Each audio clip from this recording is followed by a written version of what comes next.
দ্বিতীয় বিশ্বযুদ্ধে জাপানকে ধ্বংস করতে আমেরিকা মাত্র 2টি পারমাণবিক বোমা ব্যবহার করেছিল। এরপর থেকেই বিশ্বজুড়ে একটি আতঙ্ক। আমেরিকা চাইলেই যে কোনো দেশকে মানচিত্র থেকে মুছে দিতে পারে। কিন্তু আজ যখন ইরান বুক চিতিয়ে আমেরিকার চোখের দিকে তাকিয়ে কথা বলছে, তখন হোয়াইট হাউস কেন চুপ?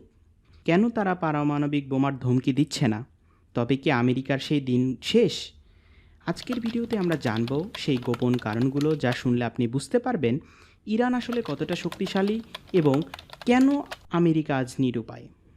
1945 সালে জাপান যখন আত্মসমর্পণ করতে চায়নি, তখন আমেরিকা হিরোশিমা এবং নাগাসাকিতে ইউরেনিয়াম বোমা মেরে লাখ লাখ মানুষকে নিমিষেই শেষ করে দেয়।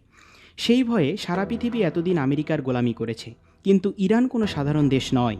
ইরান জানে আধুনিক বিশ্বে পারমাণবিক বোমা মারা মানে নিজের ধ্বংস নিজে ডেকে আনা। আমেরিকা যদি আজ ইরানের ওপর একটিও পরমাণু বোমা ফেলে বা ফেলার কথা চিন্তা করে, তবে কয়েক মিনিটের মধ্যে ইসরায়েল নামের দেশটি পৃথিবী থেকে ভস্মীভূত হয়ে যাবে। কারণ ইরানের মিসাইলগুলো ঠিক সেভাবেই সেট করা আছে।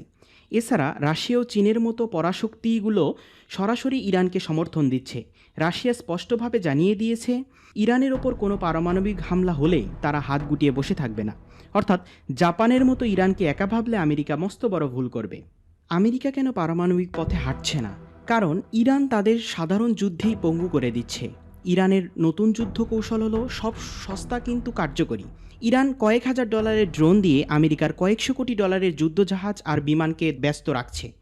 চিন্তা করুন, একটি সাধারণ ড্রোন ধ্বংস করতে আমেরিকা যে মিসাইল ব্যবহার করে, তার দামে ইরান আরও 100টি ড্রোন বানিয়ে ফেলতে পারে। ইরান প্রতিদিন শত শত ড্রোন ও মিসাইল তৈরি করছে। এভাবে চলতে থাকলে একসময় আমেরিকা ও ইসরায়েলের অস্ত্রের মজুদ শেষ হয়ে যাবে। কিন্তু ইরানের মজুদ শেষ হবে না, কারণ তাদের কাছে আছে চীনের সরবরাহ আর রাশিয়ার প্রযুক্তি। ইরান এখন স্মার্ট ওয়ার খেলছে, যেখানে আমেরিকা তাদের দামি দামি অস্ত্র নিয়ে অসহায় বোধ করছে।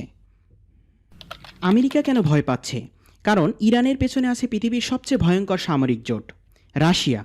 ইউক্রেন যুদ্ধে ইরানের ড্রোন ব্যবহার করে রাশিয়া অলরেডি প্রমাণ করেছে যে এই প্রযুক্তি কতটা শক্তিশালী। বিনিময়ে রাশিয়া ইরানকে দিচ্ছে অত্যাধুনিক Su-35 যুদ্ধবিমান এবং উন্নত আকাশ প্রতিরক্ষা ব্যবস্থা।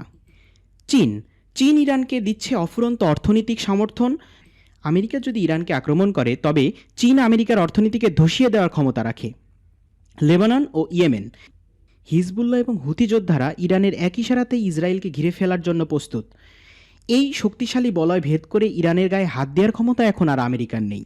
ট্রাম্প যতই হুঙ্কার দিক না কেন, তারা ভালো করেই জানে ইরানকে হাত দেওয়া মানে নিজের ধ্বংস নিজে ত্বরান্বিত করা। পরিশেষে বলা যায়, আমেরিকা পারমাণবিক বোমা মারছে না কারণ তারা জানে এই খেলায় ইরান তাদের থেকে অনেক বেশি বুদ্ধিমান। ইরান আজ তাদের দেশীয় শক্তিতে বলীয়ান। মুসলিম উম্মার গর্ব এই দেশটি আজ প্রমাণ করে দিয়েছে যে শুধুমাত্র টাকা আর বড় বোমা দিয়ে যুদ্ধ জেতা যায় না।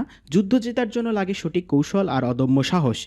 ইরানের এই বিজয় আসলে সব মজলুম মানুষের বিজয়। আপনার কি মনে হয়, আমেরিকার পারমাণবিক দম্ভ কি চিরতরে শেষ হয়ে গেল?